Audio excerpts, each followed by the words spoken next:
the first time we met, um, it was on a panel. I don't know if that's what you call it, but it was this group you facilitated about voting, and I had shared a comment about, that I didn't think that people that didn't know how to reason correctly should vote.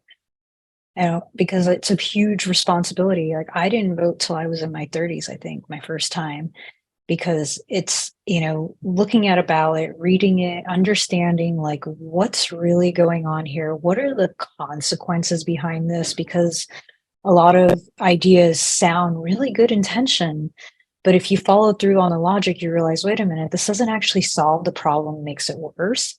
And that's part of what we're seeing, like in playing out in our country. And I'm like, another reason I'm really grateful for the work you're doing, especially in supporting independence, is like, I've recognized that the duopoly, they've created this gap that we have. It doesn't matter if you're right or left. They all want something for themselves versus like trying to do like what's fair for everybody. And I'm not saying all independents are like that, because I don't know all the independents or any of them really. But I think it's really important to recognize, like, how did we get here, and recognizing that there's a lot of people that know what to say and how to say it to get you on board. Like, oh, that sounds like a great idea.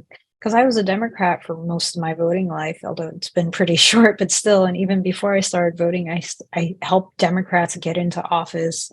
And most of the people that I work with are Democrats still. But like, I'm independent because I realized that there's logical fallacies to their ideas, and that they're creating a lot of the problems that they're saying that they're getting rid of, and people aren't reasoning through it because it's like, oh, this sounds good, but it's like, no, like, look at how we got here, look at these systems, look at, again, like I'm really big on voluntary action, and these entitlement programs are contradictory to actually helping people to take care of themselves in most of the time. And so there's just a lot to dismantle there. And that's the tough part about politics, I've realized, is that most people don't read the fine print. Most people don't reason through, like, what are the actual consequences of this? Most people don't look at empirical data to figure it out for themselves.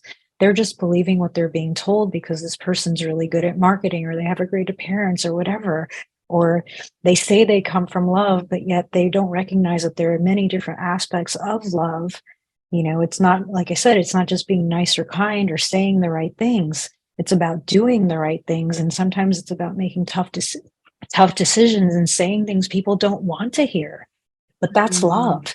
If I always tell you what you want to hear and you like me, right? Like you're saying, like, you don't want to take a position because that creates opposition. I've started to take positions because I've realized there's too many people out there not, and I used to not. And that's also part of the reason we've gotten to where we are. And it's like, no, there are certain things that completely violate like the way nature intended us to be, the way we were designed to be.